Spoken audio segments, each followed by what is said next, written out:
Okay. Good evening, ladies and gentlemen. You are welcome to Academic City, especially for our audience who are not part of our community and are watching us via Zoom, YouTube, or Facebook, or all other social media handles, Instagram. Okay, this is our third edition of the ACity Fireside Chat. And then members of Musica to deliberate on how to use music as a business. And it was also a very impactful session for us. And for today, we have decided to choose a topic that is very relevant to almost all of us. Today, almost all of us are content creators. We are all capitalizing on the power of social media. We are capitalizing on the power of digital media to create content. But to what extent are we creating the content? Are we educating ourselves? Are we just entertaining ourselves? Or we are informing ourselves? What are we doing with the power of the digital media we have? Now, with this at the back of our mind, we decided to converge here today and then deliberate on this fireside, using this fireside chat medium to discuss the topic of social media, harnessing digital media as for social good. Of course, the role of journalism. Yes, a number of questions have been asked. Why journalism? When content creation is for everybody. Yes, content creation is for everybody. But today, almost everybody who has the power of digital media is disseminating information, is trying to entertain or educate the public. And I tell them, if you are doing this, you are performing the role of a journalist, even if you don't call yourself a journalist. But what are journalists also doing? They have the power to educate, inform, and entertain. Are they playing the role that non-journalists are playing using digital media? Or digital storytellers are playing the role that journalists are supposed to play? So these are some of the things that we'll be discussing and what has propelled us today. And to help us, we've empaneled experts to help us in this field. It's because calling them experts, they say no, then we are above everybody. But they see themselves as part of us. So we have our moderator, introduce our moderator, and then he'll go ahead and then introduce the panel for us. We have to stay there first is Mr. Stephen Jesse. Mr. Stephen Jesse is a communication professional. In fact, he's everything. Accomplished communication professional consultant. He has over 25 years of working experience, both as a digital storyteller and even a traditional journalist. He's worked with a new magazine, Africa Watch magazine, and then Africa Reports magazine, both in France. He is a teacher, a licensed English, teaching the English as a foreign language, and then communication skills at various levels. Currently, in the digital space, he is a concept bearer for what we call the Pens Down. Pens Down, if you search it on Facebook or YouTube, you see a video podcast series that explores the untold stories of journalists across the globe, delving into the challenges and triumphs they grapple with behind the scenes. Of course, so he is a storyteller, and our moderator is someone who has gone through the ranks of traditional media and then digital media. So with him being here to help us steer the affairs, I think we couldn't have a better person than to have Mr. Stephen Jesse Jr. to help us steer the affairs for today. Thank you. Thank you, Senior. And good evening to us all. One of the temptations is when the profile is so elevated, your performance must speak to it or you are in trouble. That is always the problem. I pray the Lord helps me to deliver. Thank you. Okay, so this evening's fireside chat, I will be joined by colleagues here who have one online and then two on site. Immediate next to me, he is one of your own. That is for those of us who are on site. When I say one of your own, I mean he's a student here and he's a food blogger. Am I right? So do you cook or you write about it? Well, I'm not bad in the kitchen, so, but I blog about cooking as well. And Okay. I cook sometimes. Very well, very well. And he's been in the digital space for a while, handling accounts for some notable Ghanaian brands. He'll be telling us a bit more about some of the things he does. He's Archibald Ni Kote Amon Kote. Thanks for joining us. And then my colleague to the extreme left, he is the founder of johnnyla.net. It's a digital media agency. And his job basically is to tell stories about all facets of society using the power of digital media, photography, videography, and everything in between to bring out some of the things that are hidden but the world needs to know. Jonathan Nilaye, he is with us here. Welcome and thanks for joining us. You also be telling us a little more about what you do in terms of your content focus and all that. I don't know if we have Caleb online now. Caleb Kuda of CTFM Channel 1. Yes, yes, he's on. Right. So I don't know whether I need to introduce Caleb because he's all over the place. For those of you who love, especially the back page, is one of my favorites. I have an 11-year-old daughter who would never miss it for anything. Oh my God. Because of the excitement it brings and for the kind of versatility he shows. So Caleb, thanks for joining us. And we are looking forward to an exciting conversation. Thank you. Thanks for having me. But do well to, is it possible we can have... No, I want to see my face. I'll do something about it. Very well. Okay, so while we get Caleb to show up his face, because this is, it is important for those of us on site and online. Not everybody may know him. For those of us here, we may, but for our audience, virtual audience, not everybody may. Today, we are here to explore a critical evolution that is shaping journalism, harnessing digital storytelling for social good. Across the globe, we see that digital media has dramatically transformed the landscape of journalism, forcing traditional media platforms to either adapt or vanish. In the US, for instance, newspapers that have been around for centuries, like the New York Daily News, have slashed their workforce or shut down their print versions altogether.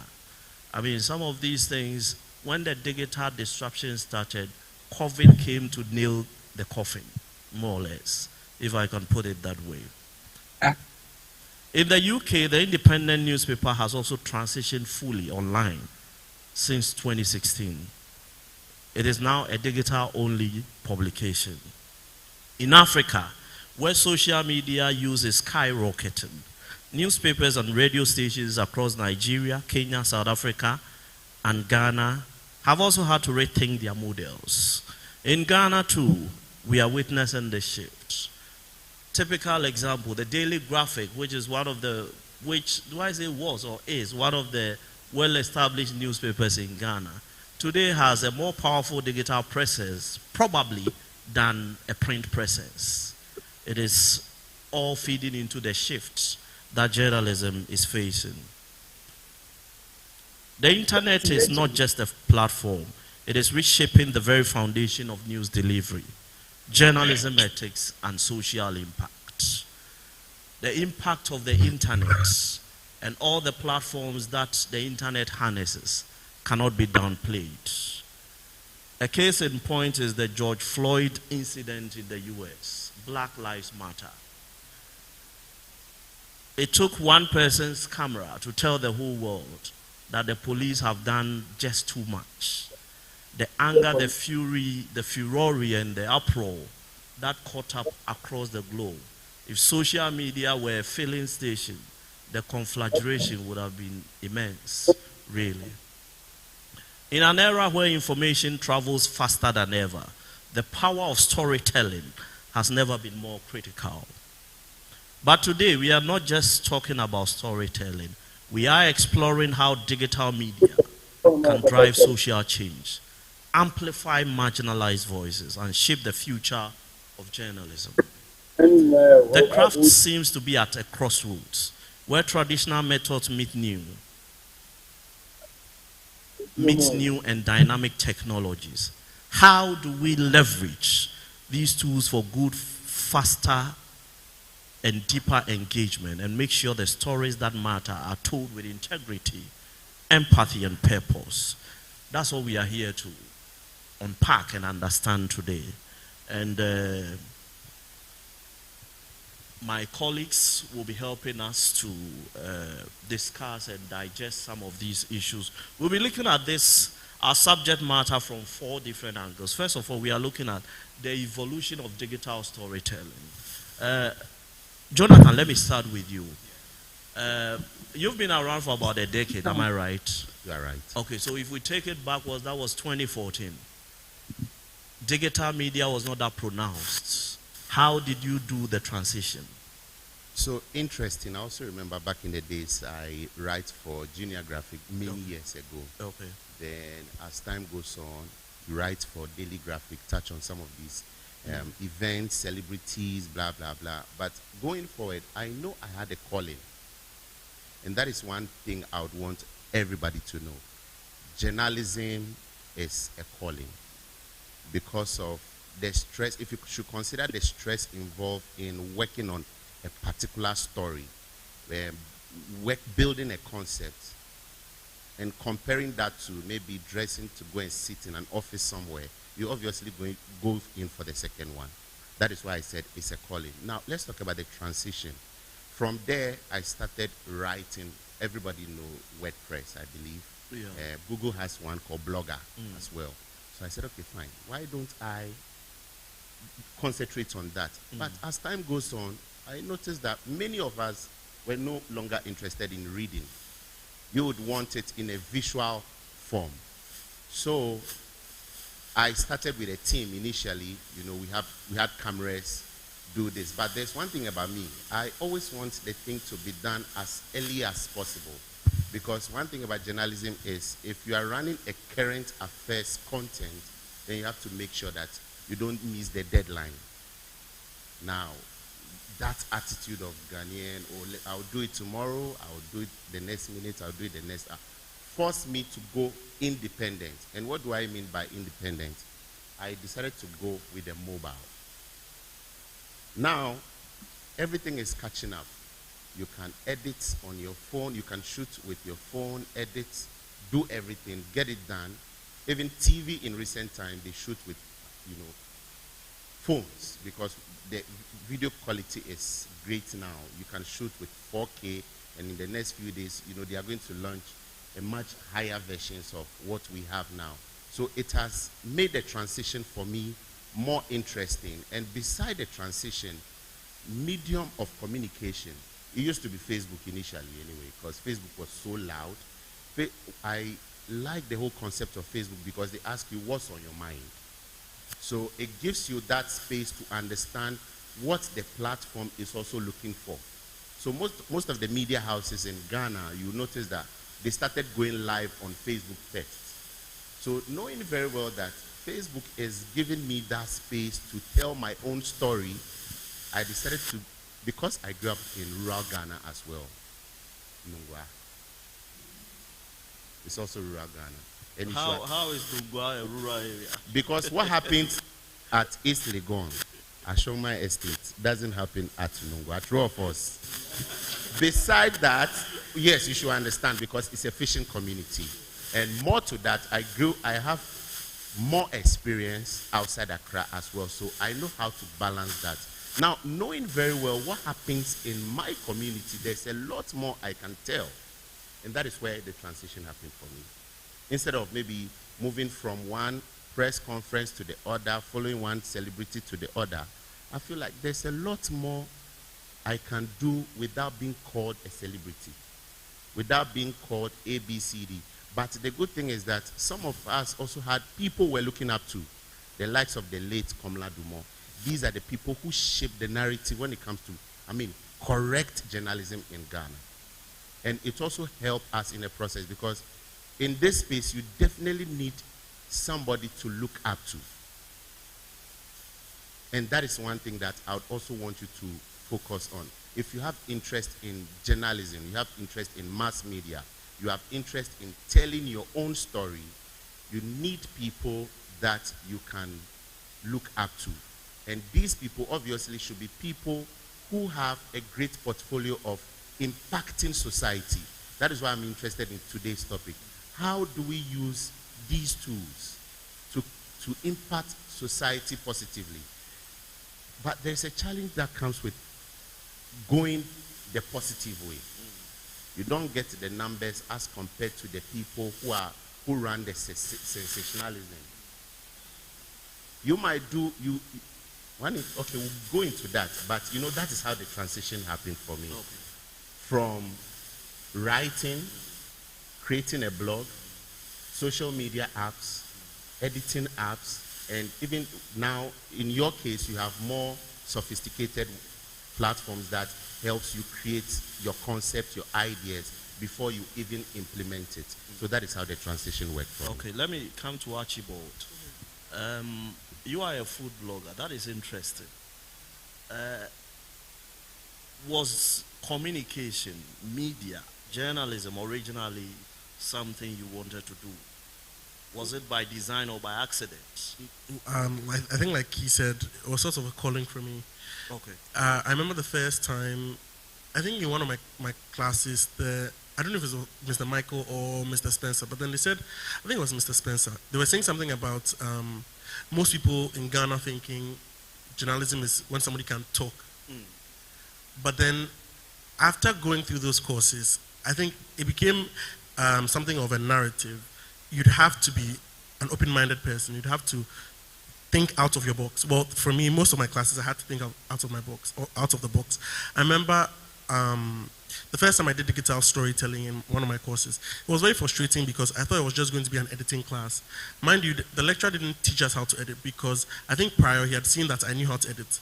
But he sort of took us through how to edit without actually taking us through how to edit. And there were a few things I learned. He took you through how to edit without taking us through how to edit. Okay, I get you. Right. So for me, I learned a number of things that I wasn't incorporating into my storytelling or the videos I was creating. For example, I didn't know I needed a storyboard. I didn't know I needed to script my content. I didn't know. The most important thing for me is I was creating very bland videos. Okay. I never added call to action. So after that class, I sort of added, and thanks for watching, bye, do what to follow, those type of things. There were a few things that I picked up in that class that I incorporated into my food blogging. In summary, the class made you more organized towards content creation. It did. It did. It did. Let me go to Caleb. Caleb, are you with us? Yes, I am. I'm right here. Can you hear me? So the rise of digital media, how has it changed the storytelling format of journalism? Digital media. That's a good one. Let me thank the organizers for having me, taking the trouble to get me on Zoom as well, and say hello to all of you doing the listening. And to your 11-year-old daughter, my love to her, right? I appreciate the love. Guys, listen, so the fact that we are having this conversation and I am even several miles away, we're able to have this conversation tells you the power of technology. So what's going to happen is officially I've been assigned to a program. So I have come early to the program I'm supposed to cover, and then I am doing this with you. If you look at it physically, if I were to come to your campus to do this, if you look at our traffic situation, it's practically impossible to get back here in time. So we've been blessed to have the tools of digital that we can achieve or accomplish so much more in a day without being everywhere else.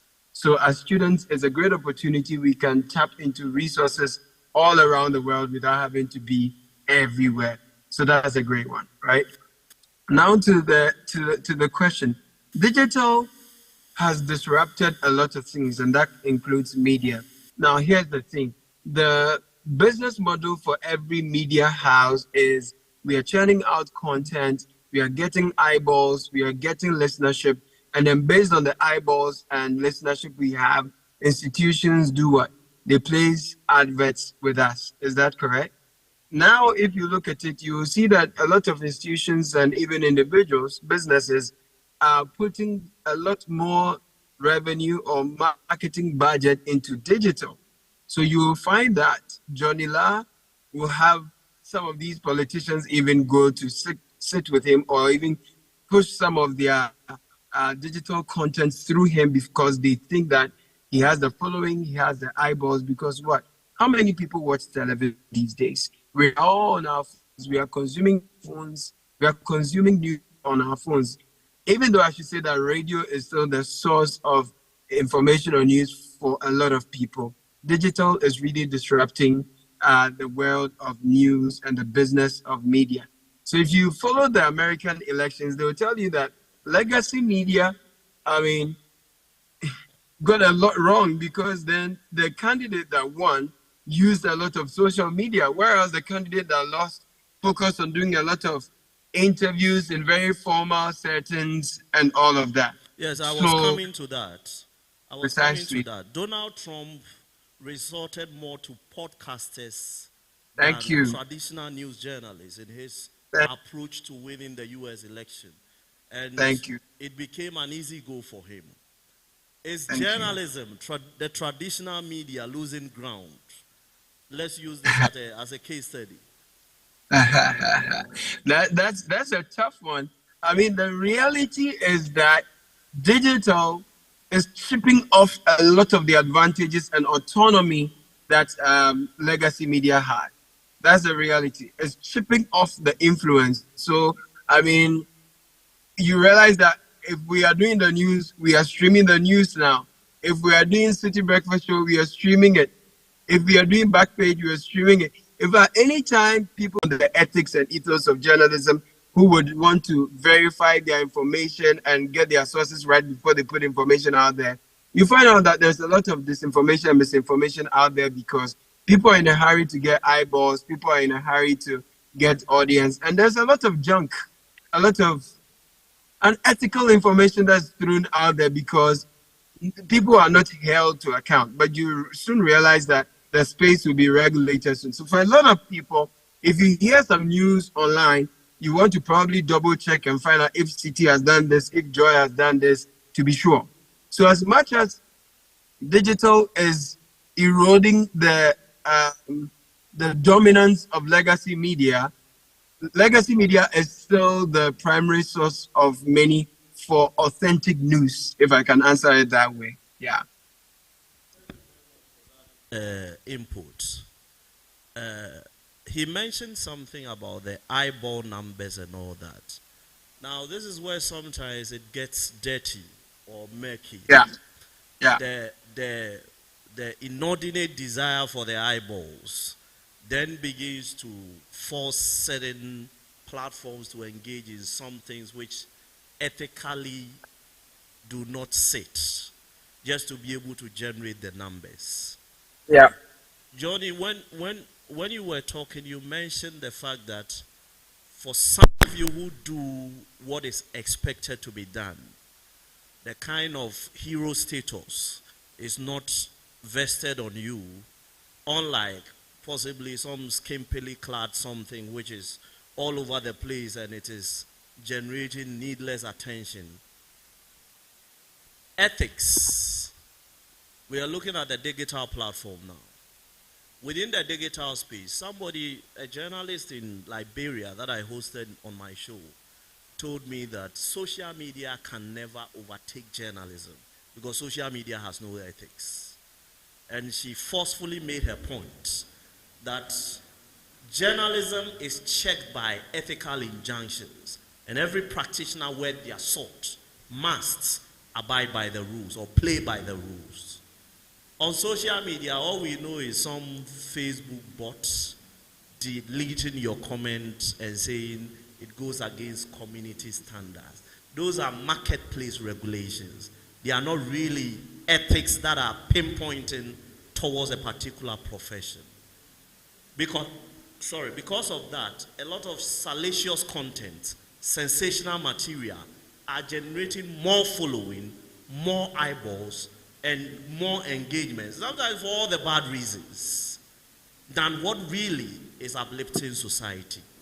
How do we navigate this? How do we get, of course, the digital space is important.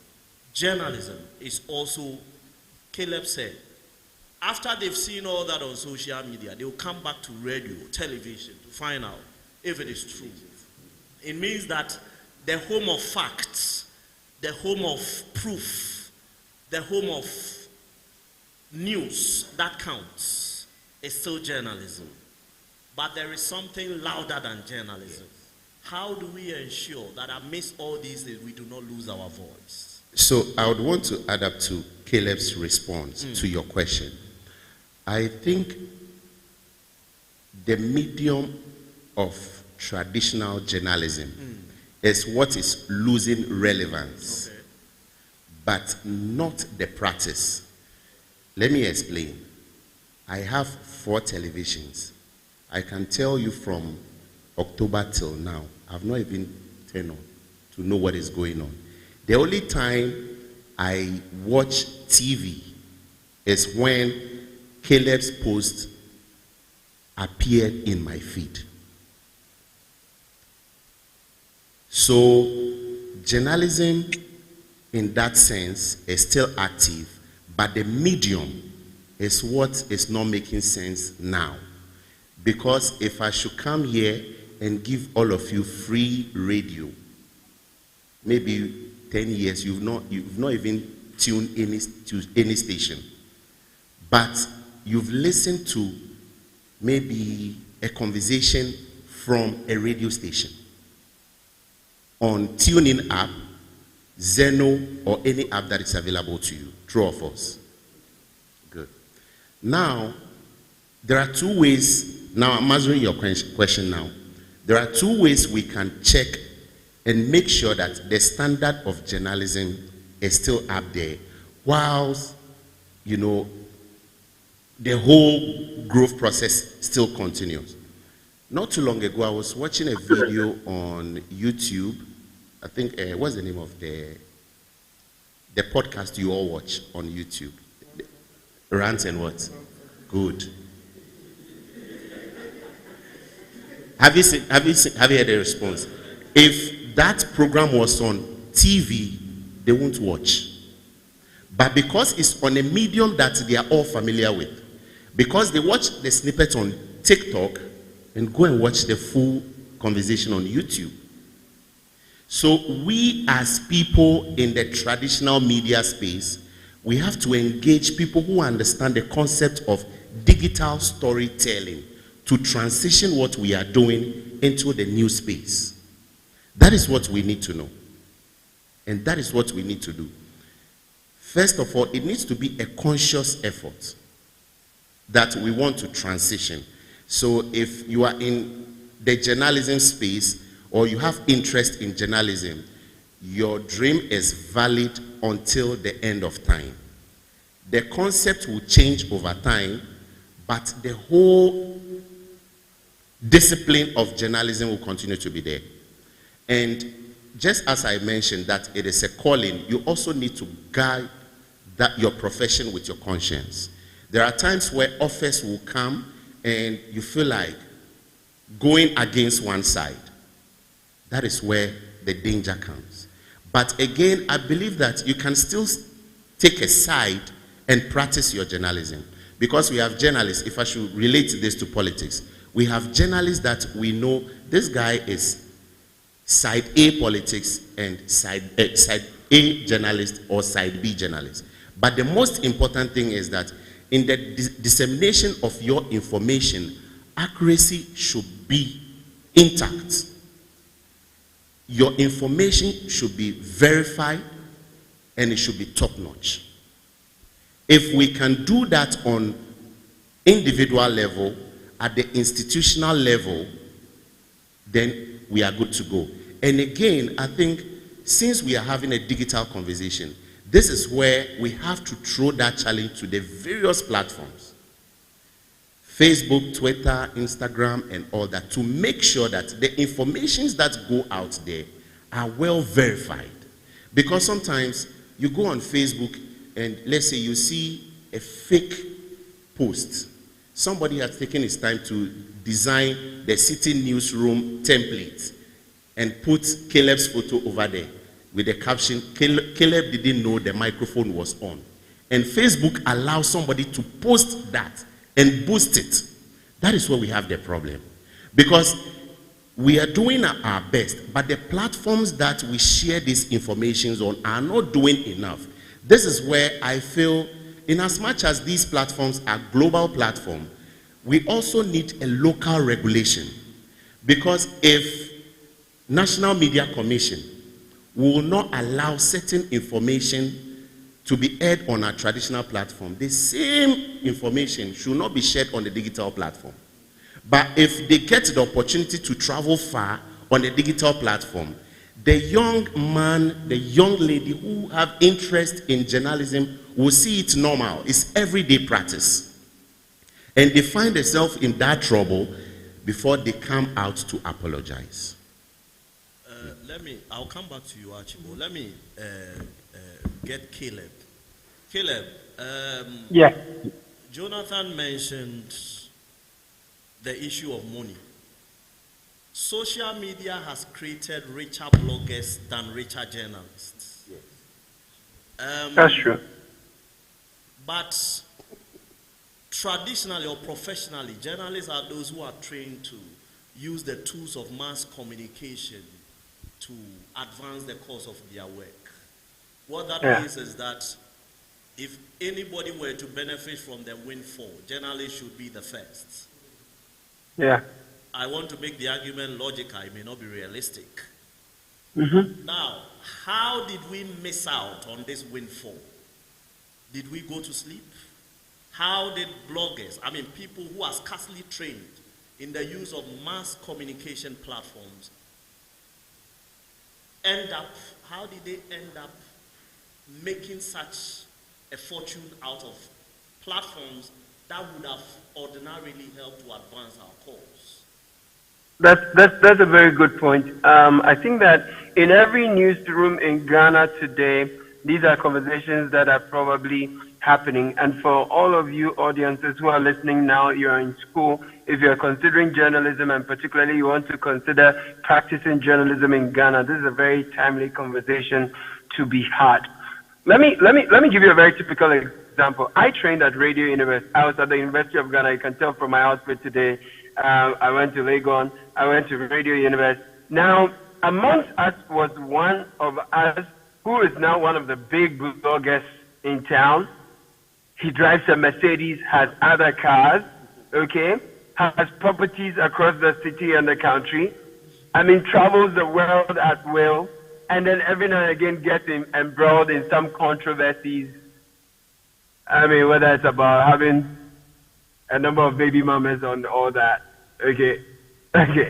So now when we started off, we took pride in the fact that we wrote better English than he did. When you went to his blog, not actually, but he was following celebrities. He had this little camera. He was following celebrities, taking photos, writing about them. And the good thing about him is that he was consistent, and he's very hardworking.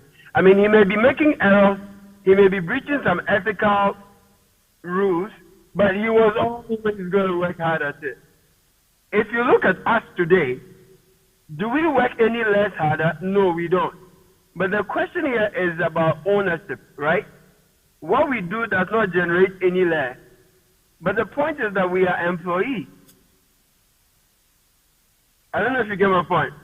I could do a documentary for a client or for someone who comes to my company and says, oh, guys, do a documentary for me. It could cost anything. I'm just giving you estimations, right? It could cost anything from what? You just imagine that. But the point is, at the end of the month, I earn what I earn. I'm paid for what I have signed to. Do you understand? But if I owned a platform and I had the tools to execute a particular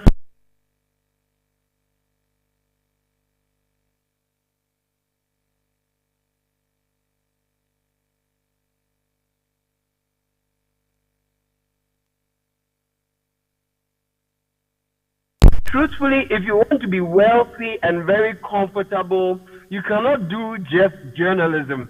The journalism will open doors to you, and so sometimes you're listening to the City Breakfast Show, before you know, you're not hearing my boss's voice.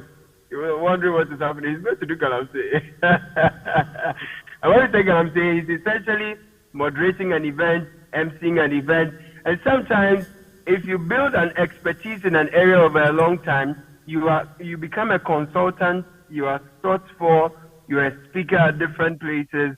And so the real thing is that you must be worth your salt, you must be good at what you do. But truthfully, I don't know how many Ghanaian journalists rise to that level. It's a difficulty, you know. So you find a lot of people are brand ambassadors also for this brand, that brand. The danger with that, though, is that imagine that Caleb is a brand ambassador for Men's Gold. And I'm pushing Men's Gold, and it turns out Men's Gold is a what? It's a Ponzi scheme. That affects my integrity. That affects the credibility of the platform where I work as well. So truthfully, guys, and I'm speaking to you very dispassionately as honestly as possible, we say it's a calling, yes? And people even say, oh, journalism is not a flashy profession. If you want to be wealthy, you shouldn't be a journalist. And listen, I discount that. I disagree, but that's the reality, that a lot of people who are doing journalism are very broke. But if you're also very smart, you know what to do, because at the end of the day, you know how to take advantage of opportunities that come to you that are one, ethical, that are also, you know, clean. You know, so like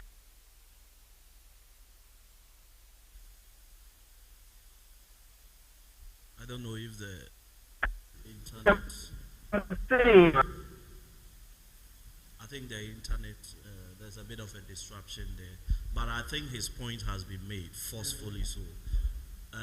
But what I want to say is this. From what he said, being entrepreneurial in journalism pays. But before you become entrepreneurial, you must to navigate. That is very important. If you Sorry, do not have, yes, if you're back, please continue. Oh, thank you very much. Thank you. I really appreciate this. So I'm saying that if you work hard, if you take your chances, and if you and again, there are a lot of grants out there for journalists to pursue stories of interest and things like that. There are a lot of awards out there that helps people. But I mean, some of us, we do the work, we are not pursuing awards. If your work is seen and awarded, fine. But for me to submit my, no, I don't do that. Which is also what I'm saying is that the question was, how did journalism miss out on this? The point is, digital has disrupted everything. Now, even our churches are going digital because we all saw what COVID did. I mean, this is the house of God. It is God's temple. But COVID comes and the president says the church is shut. You don't go to church. If you went to church, the state arrests you. But where is God? You know, COVID has disrupted things and digital has accentuated the disruption. So every smart media house is plugging in, looking at how to integrate digital with legacy or traditional media so you don't miss out. So it has its pluses, it has its advantages. And if you're a young, budding journalist, you also need to be smart and know what to do. And I'm going to make a few points because I may just go very soon. Only yesterday, I announced on my socials that I was in a partnership with the EU. And basically what I'm doing with the EU is that the EU is doing skills training for young people. And the EU knows that young people, most of us, we are on social media. And they also know that a lot of young people look out for credible information from journalists like me. I have a platform. I have some good following. So what we've done is I've gone into a partnership with the EU. They'll be sharing content with me. I'll be sharing with my audience, right? Of course, that's not free, you know? So there is that. These are some opportunities that you can build and take advantage of because consistently you have a credible voice, you are known for something, you become an advocate. So if people listen, with all the rise of social media and all, when serious institutions are looking for credible people to work with, they are still looking for some voices within traditional media. So that's just to tell you that all hope is not lost. But indeed, if you really want to have control and autonomy over your source of income, go Johnny Last way. Johnny La has a lot of money. As he's sitting there, when he's leaving, you guys collect money from him. But send me some. Send me some. Because as I did, my AC stuff no the way. I'm kidding. Caleb, before you go, yes. Today, the digital disruption has blurred the lines in journalism. In the past, we had print journalists, we had electronic journalists. Within the electronic, we had those who were radio journalists, television journalists. But these days, we have multimedia journalists. The same person is doing everything. The radio studio is on social media live. So radio studios are television stations. Yes. Are the media houses empowering the journalists enough for them to be able to have the skill set needed to work around this reality they are confronted with? That's a very important question. So, for example, I'm going to tell you this, guys. I host Beyond Borders, and Beyond Borders, I travel around the world to film and document the stories of Ghanaians. We were in Kenya just about 3 weeks ago. In June, we were in Rwanda. Last year, we were in Nairobi and UK. And in fact, when we went to Rwanda, I'm a drone pilot, you know. I started off as a radio journalist. I trained at Radio University. I came to City. Then there was Channel 1. There was City TV, which is now Channel 1. And I was wondering, maybe I'm a radio and TV there. What's the plan? But eventually, you learn how to film. You learn how to tell audiovisual stories because you notice that television also has its strengths. The visuals have their strengths. So I have learned how to film even with my phone. I was happy Johnny La mentioned that he works with his phone. You find out that cameras and lenses are very expensive, but some phones do just as good as some cameras do. Now, to the point, I fly the drone, right? I'm a drone pilot as well, and I've learned to edit files when I shoot them. Now, when we went to Rwanda, for example, my drone was confiscated at the airport. What they do there is if you come there to film, you need a drone. You have to rent a drone in Rwanda and a drone pilot so that the money goes to their people. Or you can decide to rent the drone and then fly it yourself. It was same in Nairobi, Kenya when we went. So I didn't even go with a drone at all. But I'm just trying to underscore the importance of all these skills. It's not enough today to be just someone who can do research, verify your information, write critical opinion, or put together editorials or features and all that that are compelling. You need to learn also multimedia skills. Point. You will be shocked if I tell you that tonight, for example, if you watch television, there's a program, the program I host, Beyond Borders. When we went to Kenya, we filmed everything with our phones, right? Now, there are particular episodes where you're having a sit down, so you need two angles, so you use one phone, you use the camera, you use another phone, you get different angles. But the phones are very powerful tools. So before I go, my dear friends, what I'm going to tell you is that start experimenting. Start building your own platforms while you're in school. The things that are happening on your campus, write about them. Your experiences as a student, write about them. There's going to be a big election this year. Volunteer. Go to the polling stations in your area. Write stories, interview people, take pictures, do short videos, put things out there, and start building yourself and get known for what you're doing, because you may not have all the experience needed to work in the commercial media right from the go. But if you've built some platform, if you have a body of work now, it's easier for anyone to see and then recommend. But if you gradually now, people will also begin to trust you, and you build a community or a following, and you can even monetize that. So my word to you, my friends, today is start practicing what you are being taught in school today, and you'll be better off for it. But whilst you do it, please don't forget your ethics and all that. You may decide to do blogs about relationships and all those things, but please don't be sharing Equatorial Guinea content. Thank you very much. We'll be delving into the issue of ethics and digital journalism. It remains one of the gray areas, or rather the problematic areas for a lot of journalists. He mentioned that he started as a radio journalist. He's ventured into television. He flies, he pilots a drone. I had my entire career, almost 12 years, as a print journalist. I wrote for magazines based outside the country. But today, I am a documentary filmmaker. I do that. I have a team that I work with. I direct the documentaries myself. It is not just that I'm some portfolio investor sitting in some office and getting people to do it. Because one of the things I have realized is that when technology evolves, you must become relevant to it. Otherwise, sooner than later, the market will say goodbye to you. For those of you who are in school, it is not for Facebook, it is not for YouTube.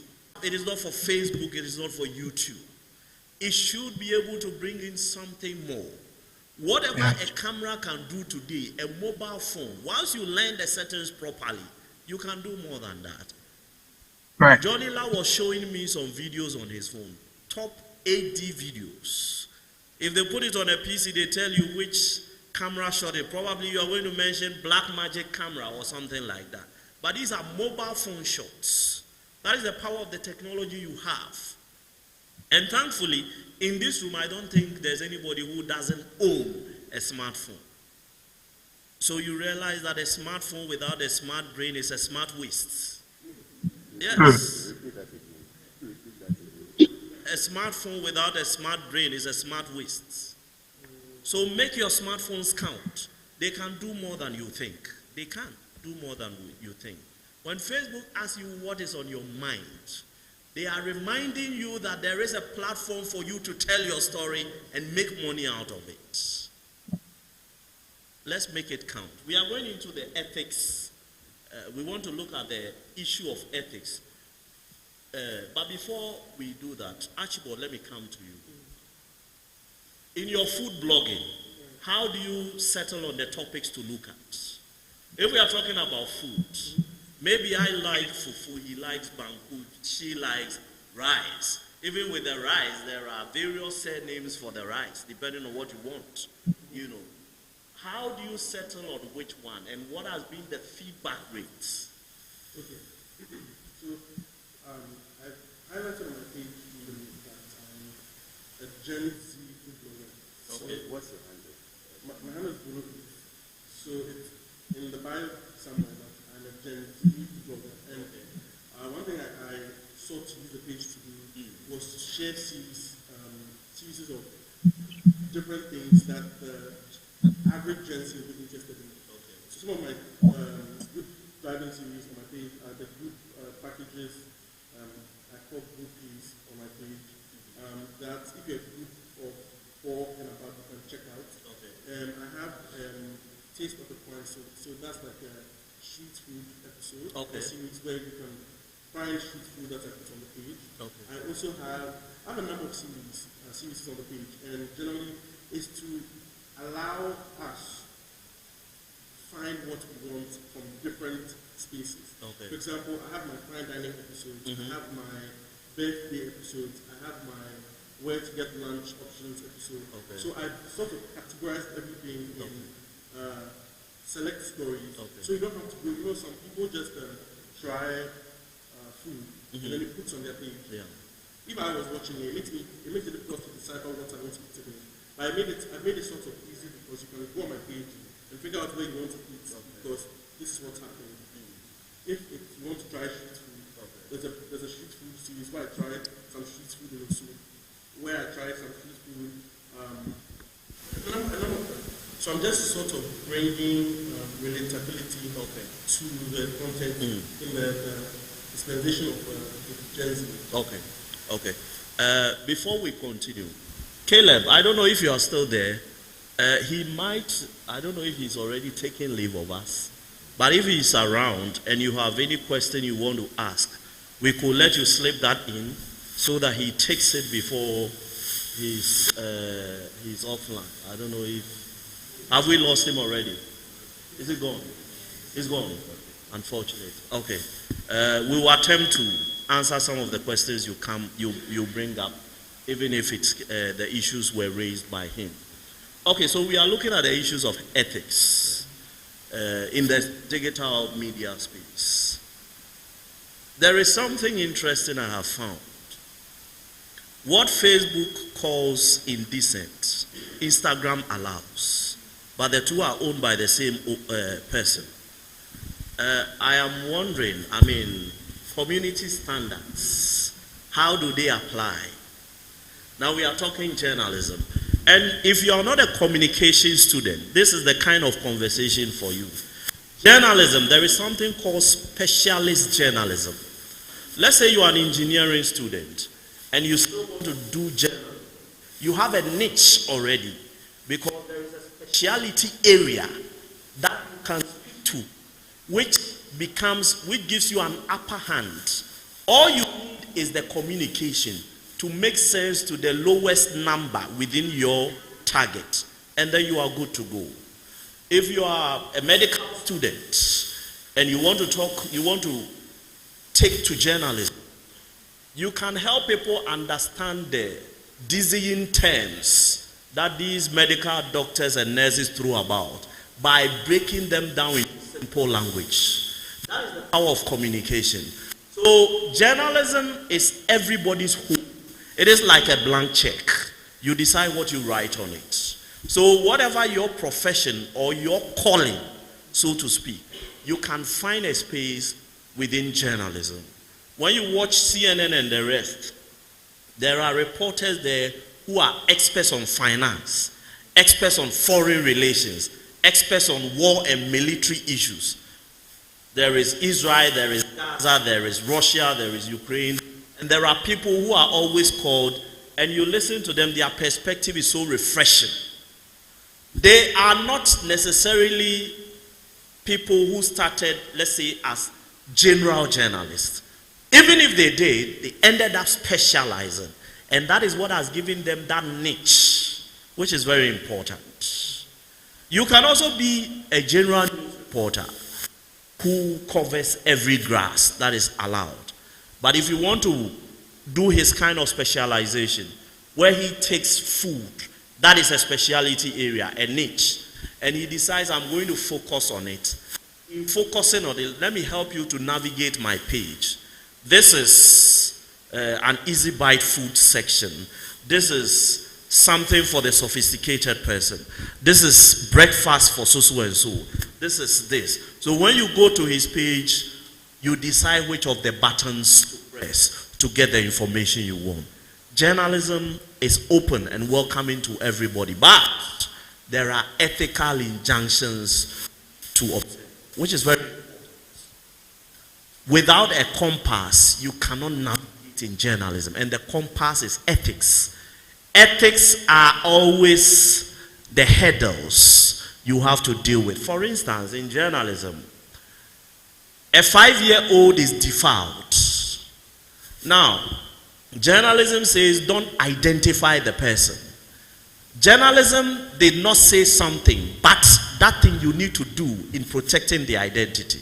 If you do not identify the 5-year-old, don't identify the uncle. Because when you do, you have actually identified the 5-year-old. Do not identify the mother, the father. Somebody who knows the father can connect to the daughter.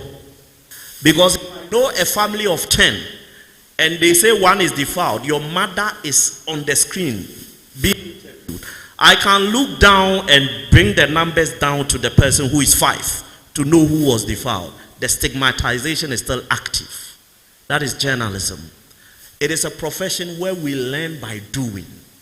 You master the acts as you practice, but ensure that in everything you do, you bear true faith. Don't pick your pen, your camera, or your microphone when you are angry. It is not a vengeance mission. As much as well, it's not a vengeance mission. You do not use journalism to settle scores. You see social media. Somebody comes on and calls, hey, this. Do you think you can talk to me? That one is compound house attitude. It's not journalism. Journalism is sacrosanct. It is organized. It is orderly. And it is one that edifies society. They say the media is to inform, educate, and entertain. Am I right? One thing they always don't talk about. The media's role, one of the key things about the media is the preservation of national security. National security. Everything, that is why every journalist has news judgment. What to decide as news is something training will tell you. So in your training to become a journalist, they teach you that instead of saying tribe A man has killed tribe B man, you say man kills man. By the time they find out who killed, the anger they would have reacted to that incendiary headline will be gone. That's the difference. That's the difference. The one that is not trained will tell you, because he wants to spark the flame, and obviously there are always dunderheads that will run with it. So he will say tribe A man has killed or slapped tribe B man. And then they pick it on. In Rwanda, that is what killed 800,000 people in 100 days. It was media, a radio station and a newspaper that did that. So journalism is to preserve the gains of society, not to dismember it. So once you are in, know that you hold the sacred soul of society. If politicians are divided, you should be reconnecting. You shouldn't be giving them an additional voice. Social media or digital platforms are good for journalism, but make sure you are focused on what you are doing. It is very important. He says he blogs on food. So for him, his focus is on food. There's a lady on YouTube, Facebook, Sweet Ajele. She cooks. I'm sure some of you know her. She cooks. She says it was just a hobby. She loved cooking, and she decided to put it on YouTube. Today, it has become a great income earner for her. She has never lost focus. Wodemaya is an example of a blogger who has stayed the course of his focus till today. You see him every day, he's in t-shirts and shorts. He may have more money than those who are wearing big trousers and the rest, but that is who he is. And he's telling the African story. That is his focus. It doesn't get any different. All the time, that is his focus. So focus is key. Do not get in saying you wanted to do this. Tomorrow you see your neighbor's something is blossoming. So you shift to that. That may be the person's calling, not yours. So first of all, in journalism, discover yourself so that in choosing the digital platforms, you even know which ones to select. It is very important. Ethics. Let's talk about ethics. I said earlier on that a Liberian journalist I hosted on my show told me that social media can never overtake journalism because social media has no ethics. That looks like a flying statement. She had a very passionate way of defending it. On that platform called social media that we operate, there are times you have a content taken out or some comment hidden or whatever it is. Some of them for no reason at all. And then for you as a journalist, there are some things by professional dictates you are not supposed to do. How are you navigating between the two things? So this is a very great question, and as it stands right now, it's very difficult simply because digital media has its own agenda that it wants to promote. It's to get to everybody's home, capture everybody's mind. So it is our agenda protecting journalism and what they also want to achieve. And that is how come we have arrived at them blocking certain content that we put out there. So one thing that I do is I explore the African culture, the Ghanaian culture. My handle on TikTok is johnnyla.net, so maybe you may want to check it out. Sometimes I visit certain areas and I take picture of certain things or videos. You create a nice content, put it out there. Next minute, they've put it down. Simply because they don't want to see a gunpowder in your video. Simply because they've seen a young boy playing game. They don't want to see it in that video.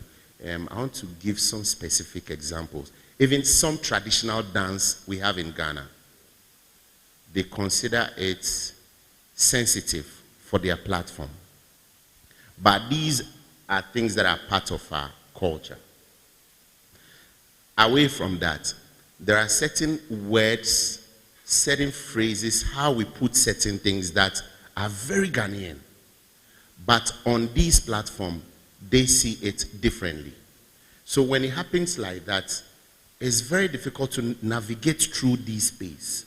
But just as we know, the primary standard of journalism, transparency, you mention it.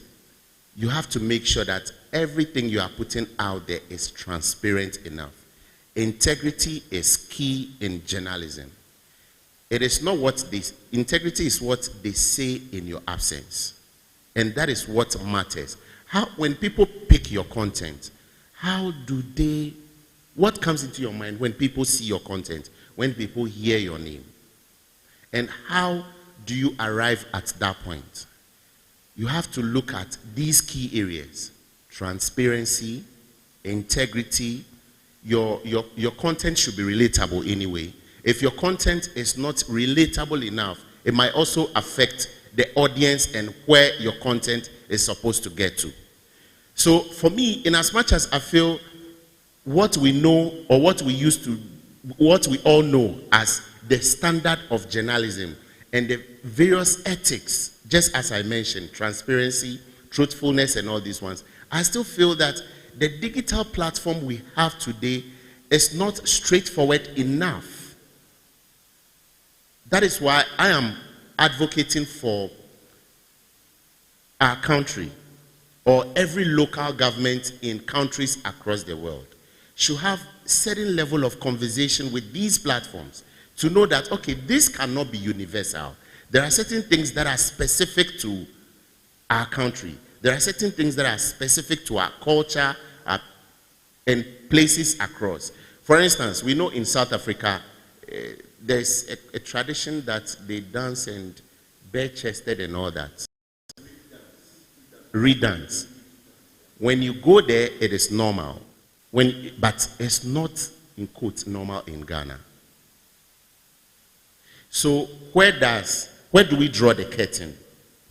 That is where I want us to be able to decentralize how social media, how digital media operates. So that if we get to that level, we know that, okay, this is not bad enough. Because if we are not able to do that, the challenge is that your work will be placed in a certain box. Recently, there was a conversation, and I think it was a documentary, rather, or a report, something like that. And there's one guy who works at the back end of content that we see on BBC, actually, content that we see on TikTok. And he is raising certain concerns that even there are certain content from well-recognized media organizations in Africa that they have to pull down simply because the community standard do not accept that, do not encourage that. And that is where I feel we are losing it when it comes to ethics. So we need to have a whole new setup, policies that will be guiding what we are doing in recent time. And I also feel that as we proceed, certain things will obviously change. The standards will change. But at the end of the day, we need to protect ourselves. We need to safeguard our culture. We need to protect who we are as people. But I would want to touch on something, because we are touching on journalism and how we can properly channel this on a digital space. I want everybody here to know that any idea you have in mind can become a fruitful subject. I don't know if that's the right word to use. For instance, I was having a conversation with somebody not too long ago, and he missed my call.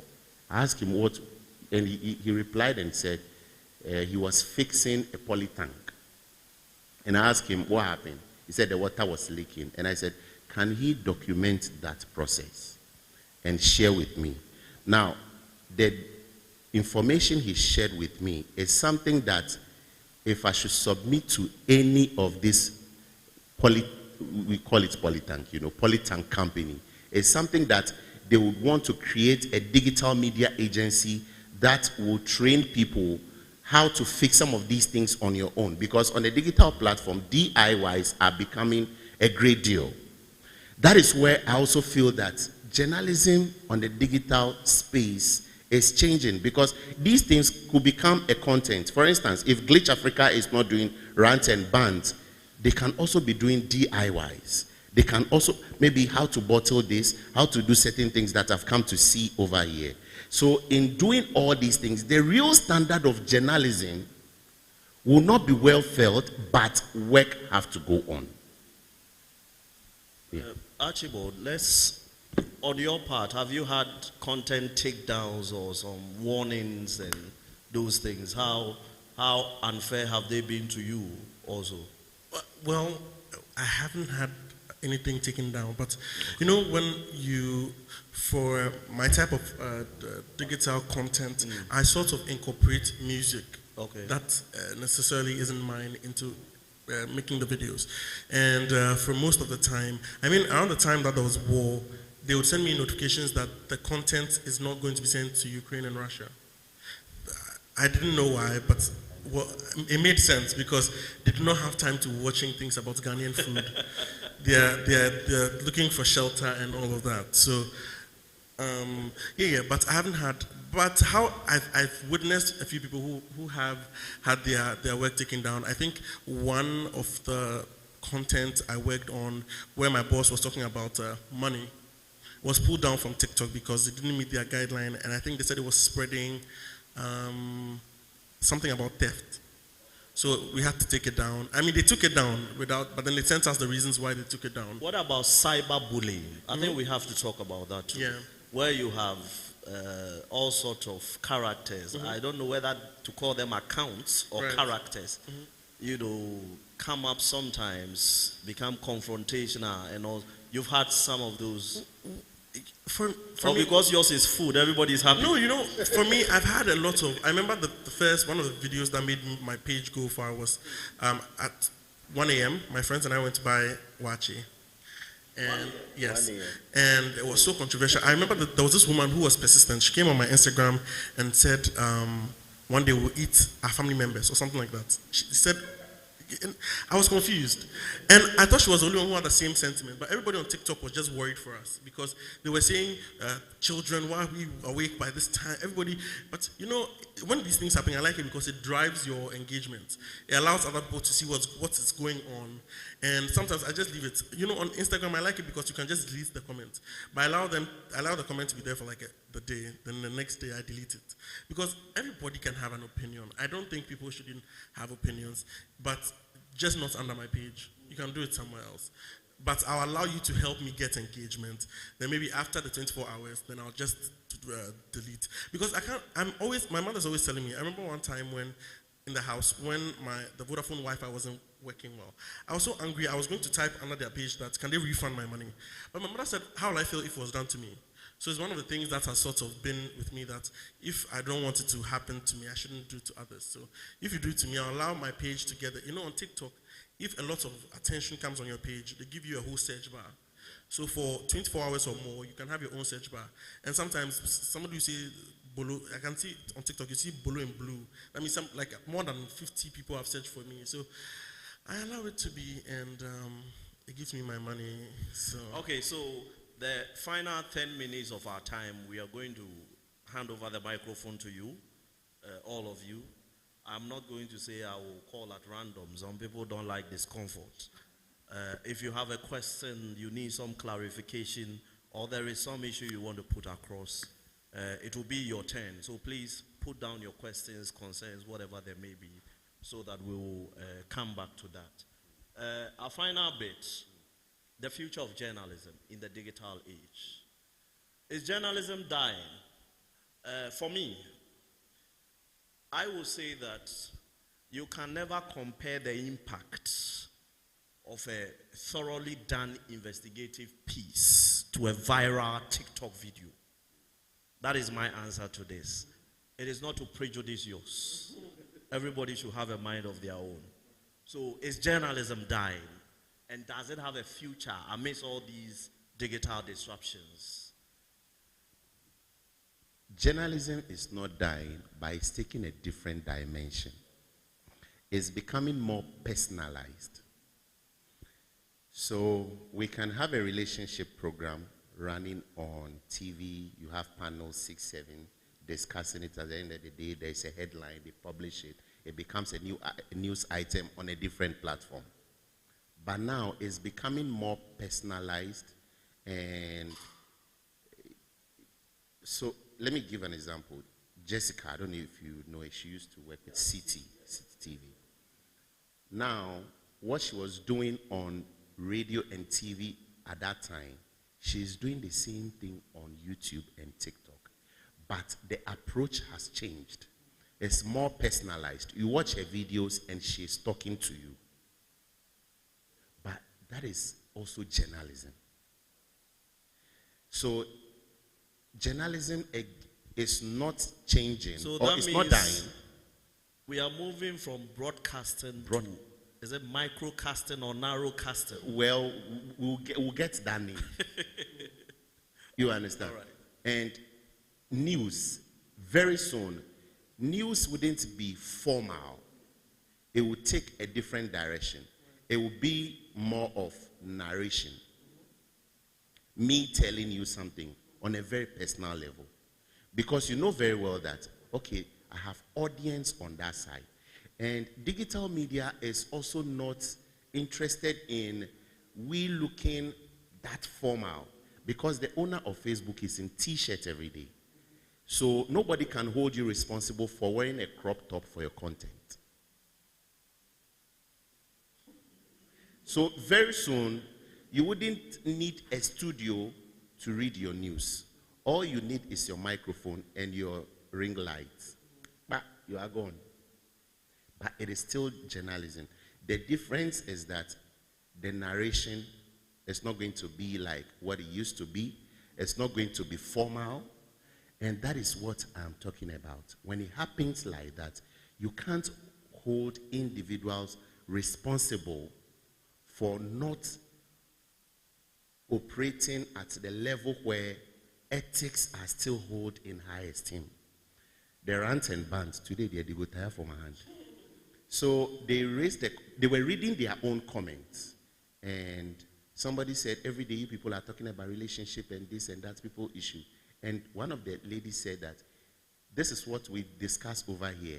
If you want news on the development of Ghana, go and watch TV3. You get it?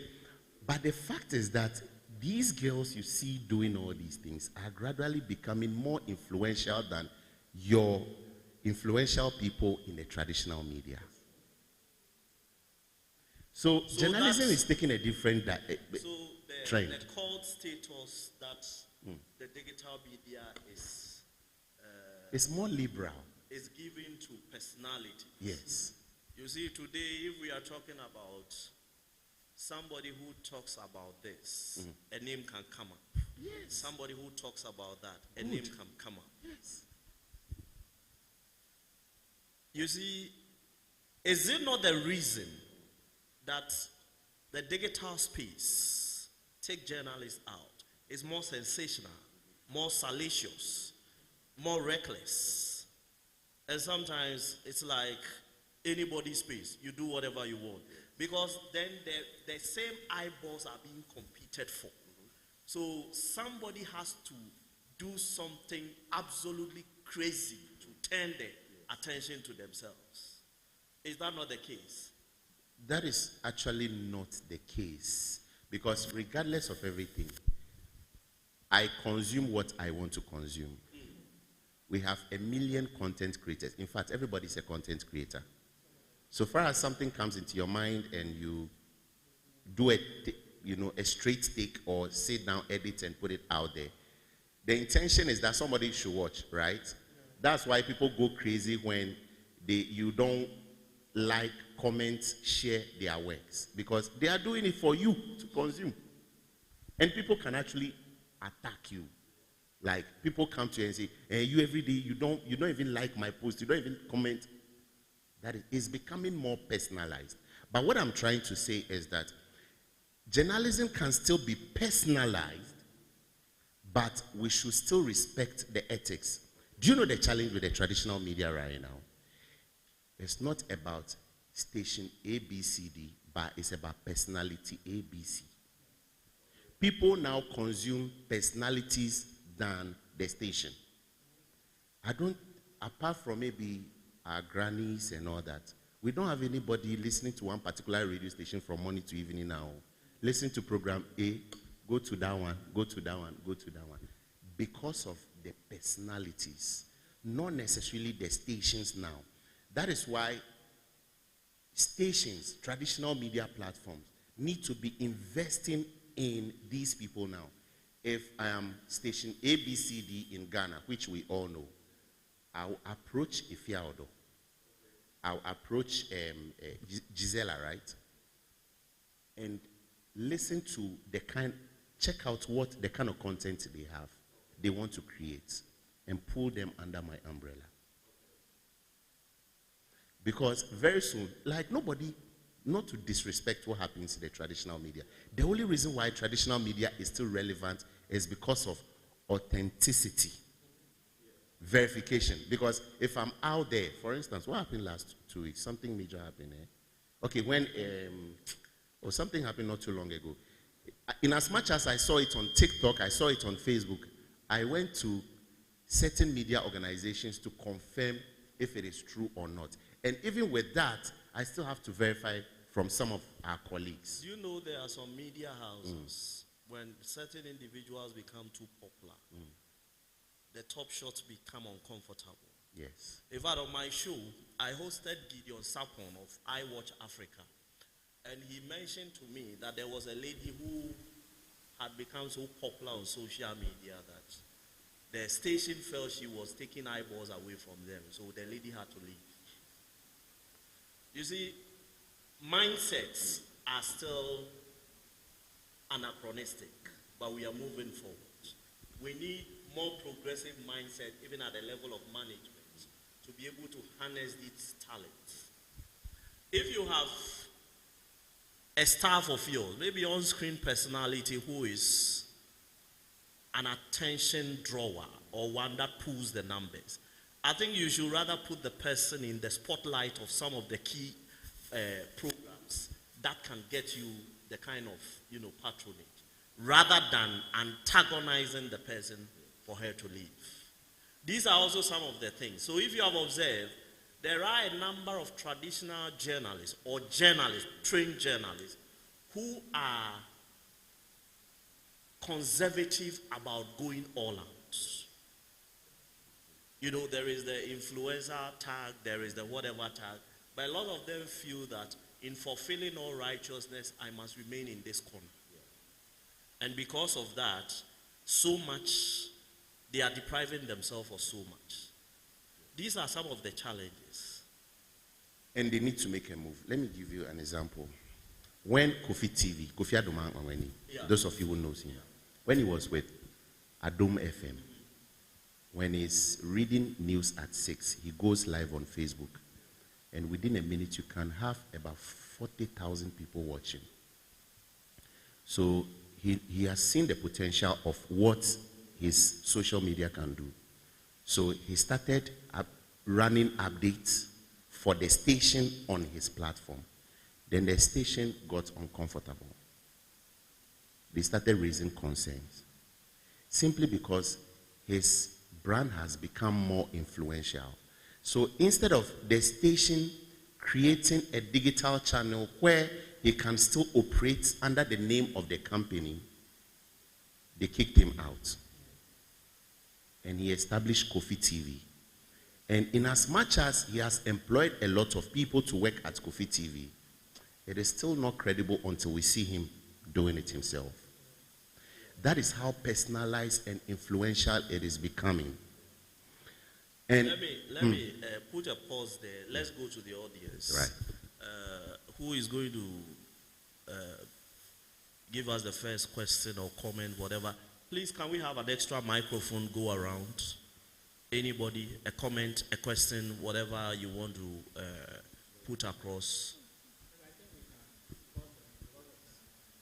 Before the question, Okay.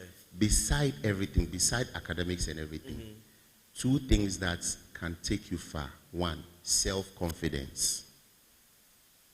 I wasn't happy when you all came and everybody was trying to hide. I don't want to be at the front. Self-confidence is everything. You can have the best grades, but if you don't have confidence to stand for what you are, what you have, what you want to do, you can't go anywhere. Me, for instance, I'm not pursuing journalism because I can speak English.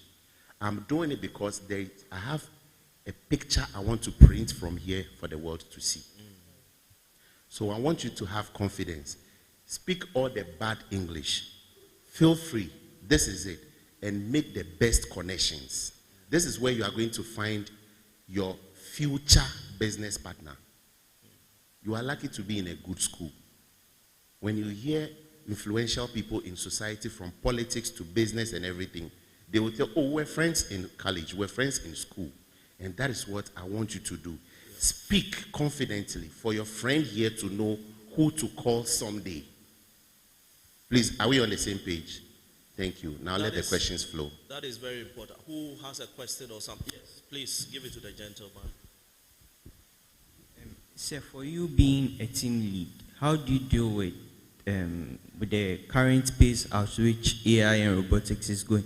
How do you deal with like redundancy in terms of your workers not being able to cope with maybe a new technological trend, so maybe you have to fire them or... Okay, so in our line of work, we've not fully incorporated AI to make people irrelevant because there is AI, you understand? There are things we can use AI to do. For instance, recently we did a newsletter. I was head of media for a 6-day program, and we did newsletters to cover the program.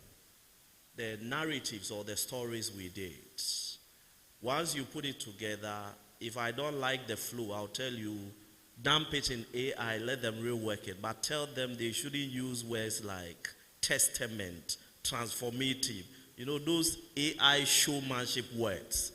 I tell them they shouldn't put those words in them. So at least the creative flow, the AI brings it out, but the factual substance remains our own. You understand? So it is an enabler rather than a redundancy for us for now. Okay, so my question is to Archibald.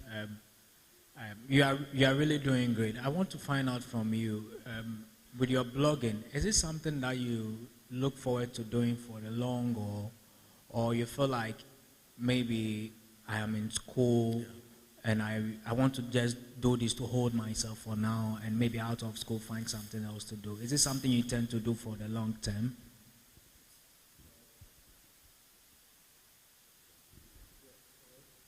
Yeah. So it is something I intend to do for the longer term. For me, I want to do more with it than established. I'm working on re-establishing it into mini documentary series, because I happen to work at Jumbo Spaces, where Roundsbound happens. So you're really slandering my people. But I happened to work there, and one thing that I had to work on was relevant news impact. And one thing I wanted to work on was the neglect of indigenous food culture in the rise of the Gen Z narrative, or the Gen Z mind. So I don't know, I decided to do something with it for my page, but it's a lot of work. It's a lot of sitting down. So unfortunately, I had to come to school.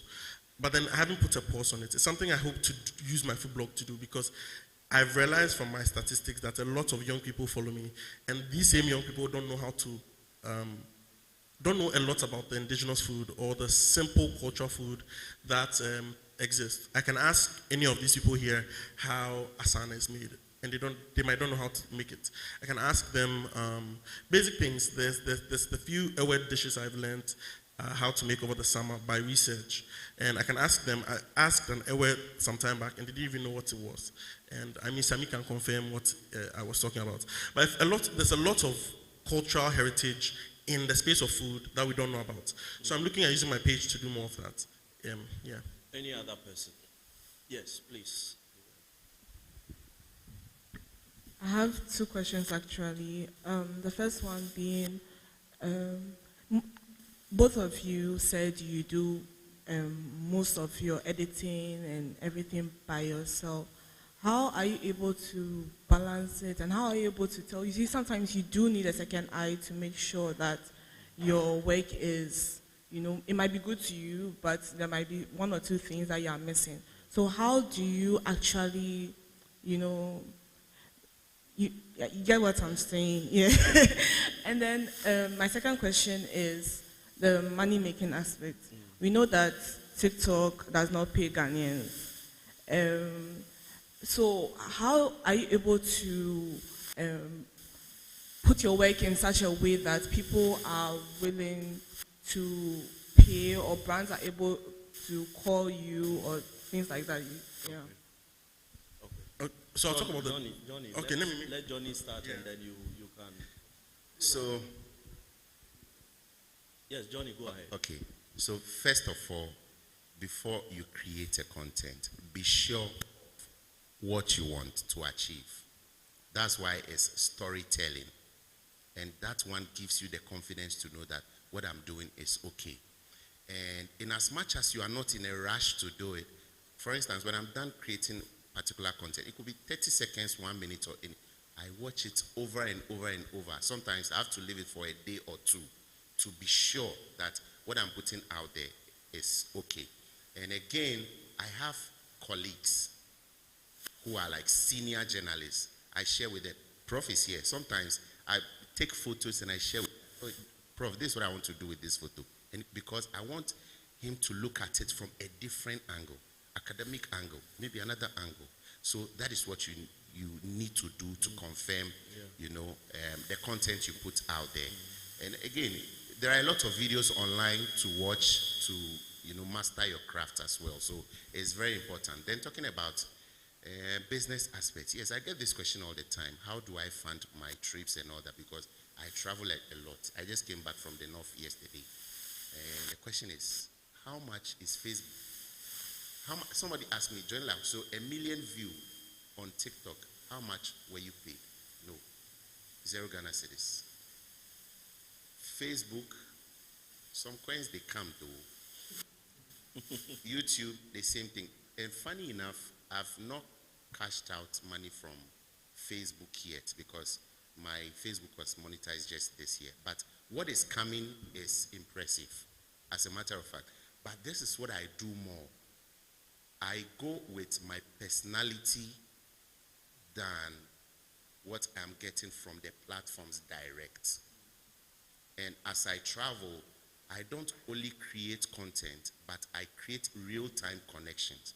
Somebody, when I visit a community, it's a natural thing. Create connections, meet people, discuss things with people. I like asking questions. So if I'm using ChatGPT, it's questions. So I want to know how this is done. I want to know how I can do this. I'm curious. So connections, meeting new people, that is where the currency is. That is where the value is. No man is an island. I'm not a talk, I don't talk. At the shock safe. If I'm alone, I'm alone. I can spend the whole day reading, editing. I don't talk much. But when you get on the field, open up.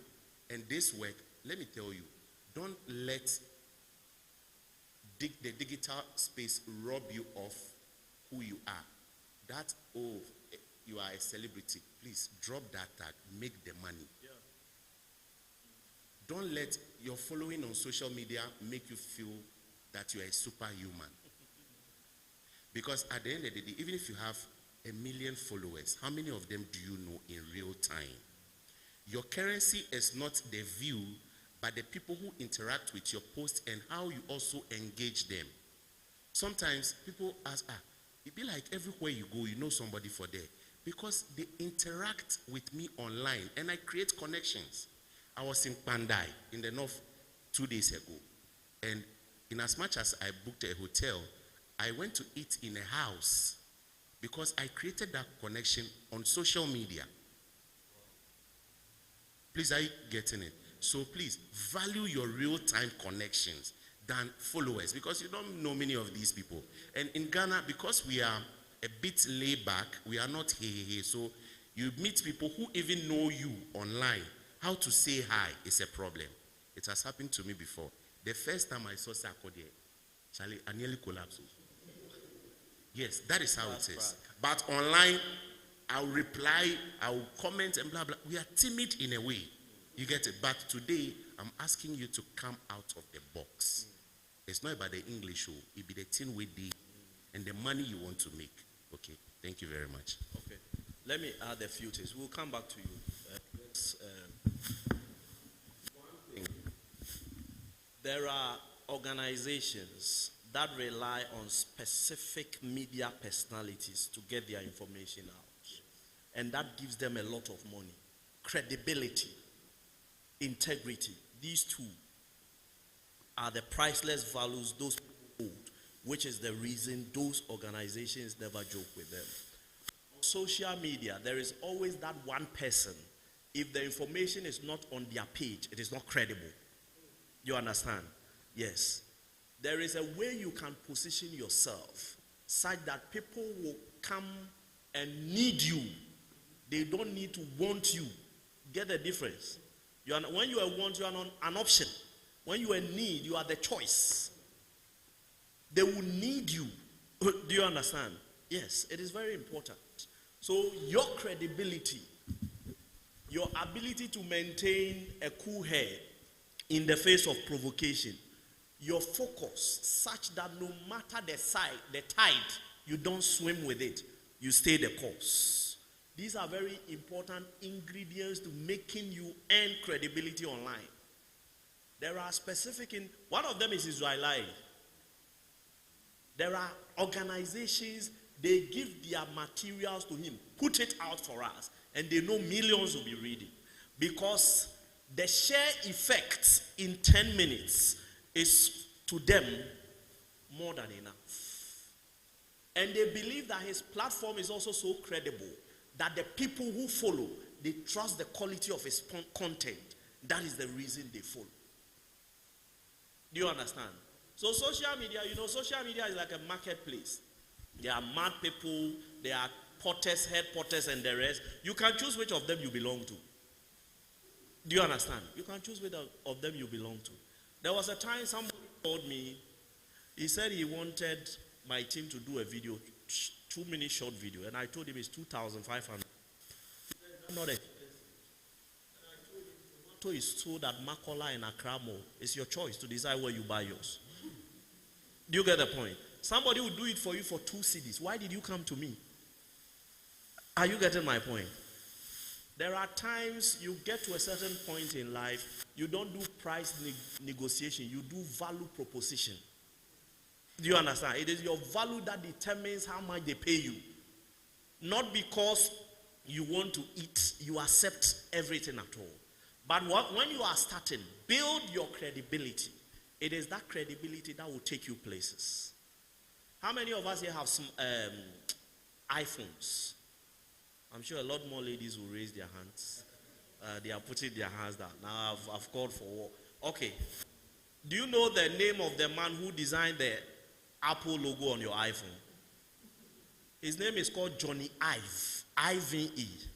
He resigned from Apple in 2019, set up a company and made Apple one of his clients. Apple signed $100 million contract with him. This is verifiable online. It is only skills that can give you this temerity and intestinal fortitude. Certificates will not. Everybody has a certificate. Your skill set is what opens that door that certificates cannot open.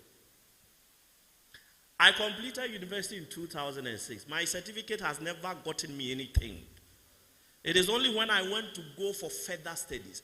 Everything I have earned in my life is skills that has brought it.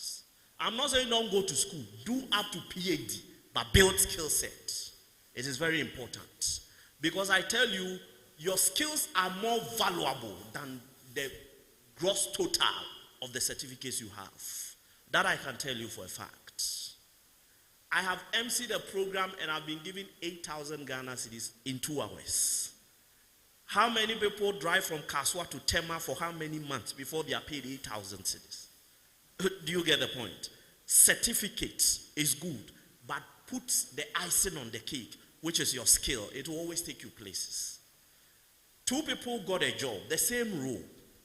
One of them had an advantage of being bilingual. She knew French. An opportunity came in a francophone setting. That person was paid. Salary was recalibrated into dollar. Do you get the difference? That's the thing. Skill. You can never go wrong with skill. And today, all these social platforms have made it very easy. You have smartphones. Smartphone without smart brain is smart waste. You understand? So be smart with your smartphone. It's very important. There is a lot you can earn. There is a lot you can do legitimately. Legitimately. Legitimately. There are ladies who teach how to braid the hair. Just that's all they do on social media, and their following is immense. You can also teach something else. You understand? Just find that niche area. Stay with it. Research into it. Come out with what the ordinary person will not look for. And then focus on it. Gradually you realize. I started I call it pens down. Pens down because the pen is the tool of the journalists. And I said, okay, so this program we are going to talk about journalism journeys. What journalists have gone through. So this is where you put your pen down and then you become the newsmaker, not the news reporter or presenter. I started in 2021. Till today, I've interviewed close to 160 journalists located across 5 out of the 6 continents. I've spoken to journalists in Brazil, in India, United States, Canada. As for Africa, so many of them. All of them I've spoken to them. And in fact, Johnny was talking about your ring light and all that. Rather than ring light, I increased the lighting in my room. Yes, I increased the lighting in my room. Extra bulb, that's it. And I do my show on Zoom. So I buy a Zoom package in 1 year. I'm able to do as many recordings. I pre-record on Zoom and then I stream on YouTube. That's all I do. What is the cost to this? The cost is practically maybe some video editing and graphic design which will be done. That is all. If you learn these 2 skills, you do the interview yourself, do your editing, everything. Who are you paying? Nobody. So until they monetize, you are not under pressure to look for money. You understand? And you are building yourself. Through my program, there is one senior journalist, Kent Mensah. I interviewed him. I think he was about less than the 10th panelist on the show. That was the same year I started. The managing editor of Africa Report magazine called him after watching the show and gave him the opportunity to become correspondent for the magazine in Ghana. Through the show. You can never tell who is watching. Managing editor, that is media. In corporate world is managing director. He had time to watch. You can never tell who is watching. So no matter who is not clapping for you, be excited about who you don't know that is clapping for you. It is very important. Please, let's have your question. Okay, so I have 2 questions. Funny enough, Caleb is not the only one that said journalists are broke, in quotes. Yeah. So my question is, apart from filming, what other skills can you incorporate to filming and editing? What other skills can you incorporate in the journalistic field to earn more money? And then my second question goes to Sir Jonathan. we were taught that being a journalist, you have to be objective, that you don't really have to add your voice into the stories that you are telling. But then you said you have to be personal, or you have to make it personal. What do you mean by that? Yeah, I think I understand that. She says that in general you are supposed to be objective. But then you were talking about making journalism personal. How do we marry the two unlikes? Okay. That is, but before you come in with that, your first question, you were saying apart from filming and what? And maybe photography and those things, what else? One of the things that has fed me in my young life, I don't know whether I still remain young. Maybe this Gen Z man will tell us. One of the things that has fed me in my young life is my love for reading and English language. When I write on social media, I do it as serious business. I've gotten people DM me and send me their manuscript for me to edit for them. At a fee, not for free. I am not an NGO. Do you understand? It is because of the beauty of how they see me write. Listen, if there is that unique talent you have, display it. Social media is anybody who has a Facebook account virtually owns a television station. Are you aware? What are you showing on your screen? That is the question for the words. What are you showing on your screen? So the way I write, you understand, has given me a lot more opportunity. So yourself, discover what is that unique thing about you. Do you understand? There are people who have never spoken on their social media videos, but they have made a fortune out of it. Am I right? Good. Yes. So, you see, you do not need to be doing anything extraordinary. Focus on what is unique in terms of talent or skill about you. Do you understand? When I write and I slot in some verbose words, there was a day I used one word. I can't even pronounce it. It's a very long word. About, what, almost 50 characters. I used it as a thank you for birthday wishes that came the previous day. Now, out of that, somebody sent me, how did you learn English? So I was curious and I asked the person a few questions. Then he said he has a son that he would want me to teach him English language. But the thing was time. Really, time. Otherwise, that was another opportunity. He only saw a word he doesn't understand. Can you imagine? A word he doesn't understand and he's already bringing business. Skill. I'm not saying communicate to confuse. Clarity is important. Do you understand? But that thing which is peculiar to you, the skill, unique skill you have, that is what we are looking for. There are people who know how to design and they will do awesome designs and drop it on their social media handle. In no time, people will be calling them. And when you do some of those things, add a contact number. You understand? Or you can indicate that you can DM services I'm available so that people can get back. It could even be cooking that you are good at. There are some ladies, when they call it a presentation, no? The way they display the food, it's called a presentation.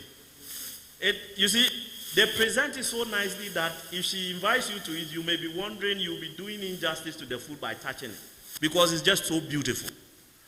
The presentations separate one lady from the other. Am I right? Or one cook from the other. Some do it so beautifully. Others jumble it. There are some of them also, they just cook and they tell you you can do it at home. It's all up to you. Do you understand?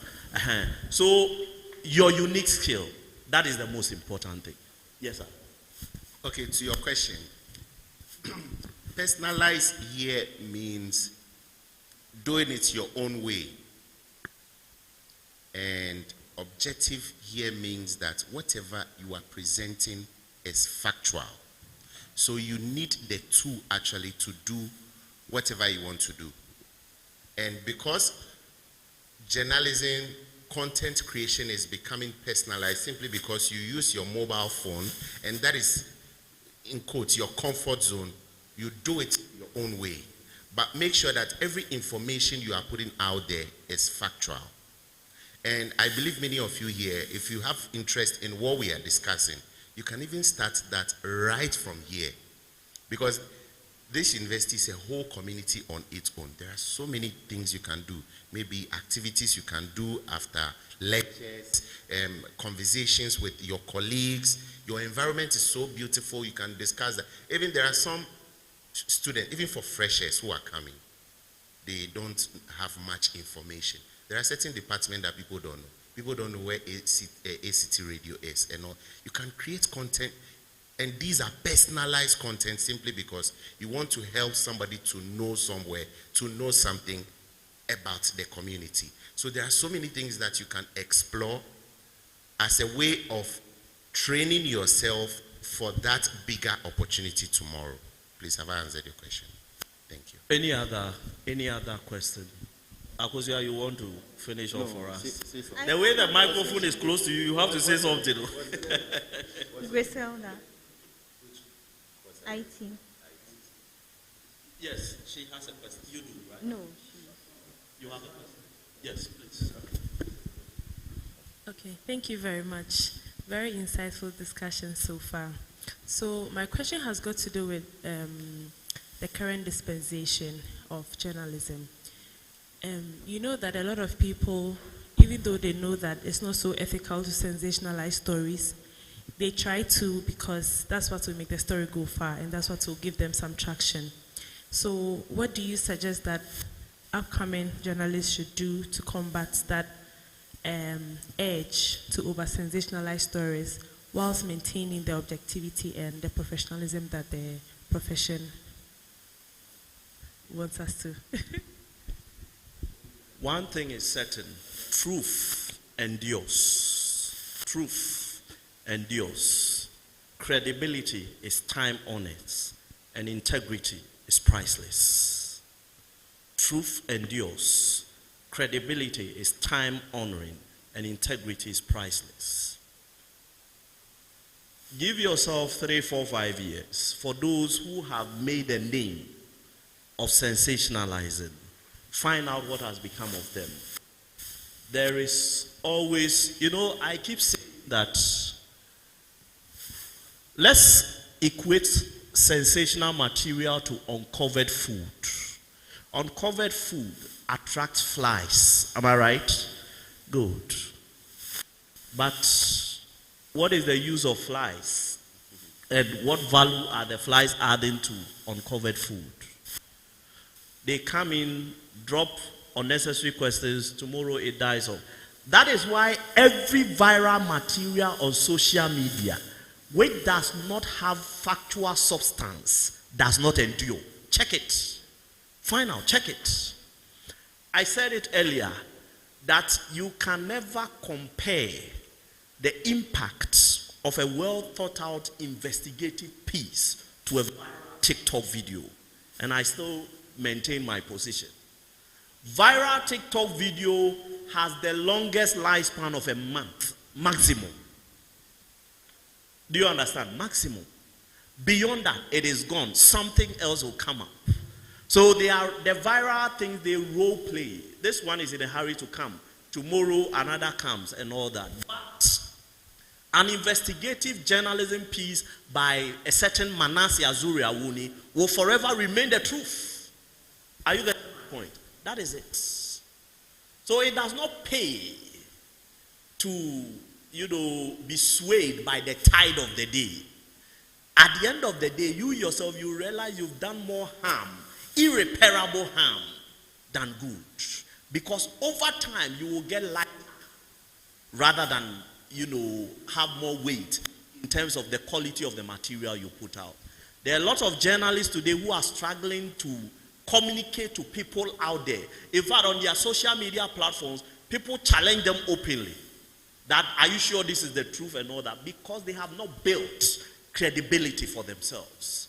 But there are others also, when they put the information out, you will see comments, once it is here, it is true. So many things happen, it's all over, the thing is a conflagration. It has caught fire all over the place. Let me go and check this person's page if it is there. If it's not there, they say then it's not true. Do you understand? So all this mad throng that social media is creating, which is, carrying a lot of whirlwind of, nuisance all over the place, they do not endure. Truth always stands. Integrity is priceless.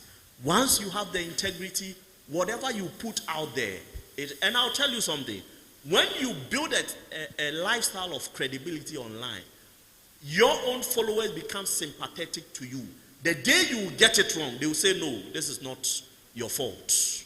Do you understand? They will say, even if you are the source, they will still accuse an unknown source of misinforming you. That is it. That is the kind of sympathy, unsolicited sympathy. They will give it to you. Because they know that for you, it is either the truth or nothing. You are either drinking deep or you don't taste at all. That is the reality. So build for yourself credibility. Sometimes you need to remain in the trenches or on the margins for a long time without being recognized.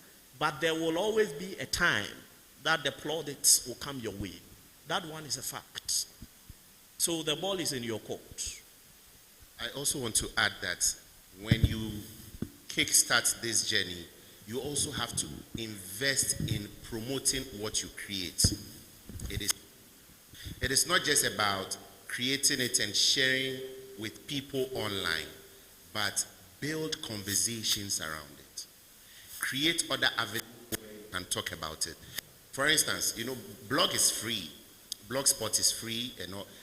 Create a video content and still write about it. Post it as long as you want. And that also comes to the kind of content you create. I will suggest you create timeless content. Because if you are creating current affairs, it might not be relevant in the next 2 days. And just as he's saying, these things, they are like last. So focus on creating. See, whilst you are here, you can create a content that 10 years to come, you chance on it on your TikTok, your YouTube, and you're like, hey, I created this thing 10 years ago, but it's still making sense. That is why platforms like BBC, CNN, they can pull video from their archive and it still makes sense. The conversation still makes sense. That is why I will appreciate it more if you have content calendar. You have a lot of apps for planning. Google Keeps is number one. Google Keep. I'm sure you all know that app. If you don't know, then you should download it now. Just anything that comes into your mind, just put it there. It might not make sense to you right now, but it will make sense tomorrow. So when you have all these things at the back of your mind, you don't get worried about what is trending. Let it trend for 24 hours. Yours will still be relevant. And it is key. So that is my little addition to. I'll tell you something. We are wrapping up and then we'll take the closing remarks and then I'll tell you something. My show, Pens Down, when I realized it wasn't gaining the numbers in terms of eyeballs, I came up with another show on the same platform. I call it Before Bedtime. Now that is an open general program. What I started talking about scholarship opportunities. Then I realized that the numbers were coming. I never chose to do anything salacious or sensational. I stayed the course. We've talked about scholarship opportunities. There was once I hosted an eye doctor who brought a lot of myths about the eye, which so many people didn't know. Then it started. So sometimes, in between the things you do, if you realize that there is an extra you can add, which does not derail from the goal, because my approach for the two programs are the same. Guest profile is global, and I use all that I pre-record on Zoom and then stream on YouTube. So it came to help, although it is also a standalone program. The ball is in your court. Once you identify your niche and you realize maybe it's not bringing the eyeballs or the views and other things, do not water it down by bringing nonsense to come and accommodate it on the page. Similar quality, which is close, can be introduced to show up the numbers. It is all in your interest. At the end of the day, it is like several meat in the same soup, helping to make the food much more delicious. I want to thank you for this opportunity. Let me hand over to yes, let me hand over to the authorities here. Oh, okay. Okay. My question is related to coming out of school with a journalism certificate. The question you ask yourself as a graduate is, what's next? You go for internships, you have conversations with some national service personnel or people who work there, and the stereotype they have in the traditional media is you're too young, you need some experiences before we can give you the exposure. Meanwhile, I didn't study production. I didn't study being behind the scenes. I have to be seen. But when you enter the traditional media, they always say, oh no, you are not qualified enough to be on TV. And I don't know much about production. Maybe I majored in presenting or doing something on screens. But because there's this saying that you have to be mature, you have to look a certain way, speak a certain way, have these experiences before you be put on TV or before you be given certain standards, you can't do what you went there to do. And you'll be put in a box to do something else whilst you are learning. So the question I'm asking, what advice will you give to someone coming out of school? Most of them here are in 400. They are leaving the school very soon. And what advice, realistic advice, will you give to us as they are going? That should we, looking at how the world is now, there's social media, there's traditional media, where should you go to? If the traditional media is not giving you the space you want, what should you do? Do you have a Facebook account? You have a YouTube channel? An IG account? How much did you pay for each? Free, right? Okay. You are in your final year, I suppose, based on your question. Okay. Okay. What I will advise is, start something while you're in school. Do you understand? On your own. One of the beautiful things about private universities is that they make entrepreneurship compulsory as a course. Am I right? You do it here? Good. So already that spirit has been, you've been baptized, spirit, right? Entrepreneurship means that now, that internship is important. It will help you understand the ground rules. But ultimately, you can turn your crafts into doing what you prefer, which aligns with your skill and your own vision. Do you understand? Wode Maya started his YouTube channel 10 years before he hit what? 1 million. It took him 10 years before he hit 1 million. Am I right? 1 million subscribers. But he never gave up. Unless the mindset is towards an overnight success. No. Doing social media and doing it well never guarantees runaway success. You need to stay the course, you need to breast the weather, you need to navigate the terrains, you need to understand the ropes. It's very important. That is the only way you can manage stardom when it comes. Because a journalist is not supposed to be a celebrity. Listen carefully. Journalists, no matter how popular you become, you are not the news. Do you understand? So even in managing yourself, once you have gone through these motions, it is much easier for you to manage that fame that comes with the explosion when the time of harvest is here. So go for that internship. But before you leave school, start something. What is that thing you want to do? Do you understand? Approach somebody that has the background or the experience and can help you build a certain navigation rule for yourself. And then keep moving. Once you've done this internship, it has given you a certain experiential feel of what everyday journalism look like. Is your kind of journalism in 2024 the type that will be taking an assignment to write he said? I started journalism in 2006. I never... You understand? I did my own stories. I do not like being scared.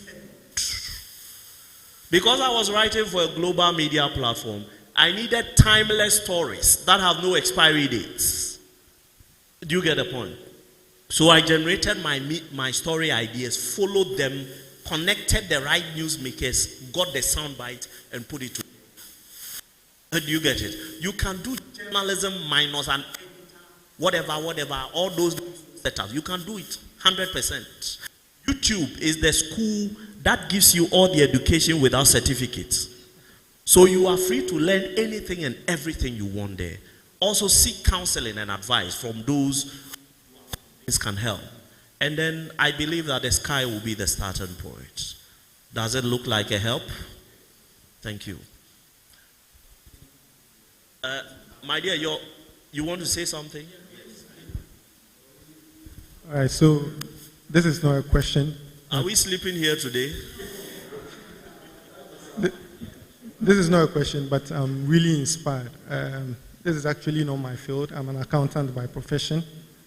And a friend invited me to come here, and I'm really inspired, and I'm also ready to unlock different opportunities. Thank you.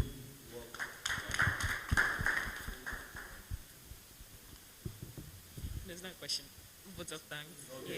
So, yeah, on behalf of all the organizers of the Fireside Chat, I'd like to say a very big thank you to all those who made it a point to come here today, on-site and online.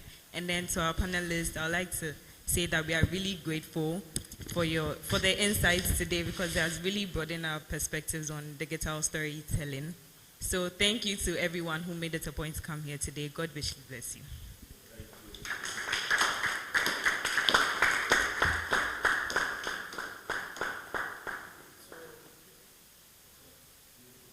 I think we have to take pictures, please. So, yeah, a group photograph.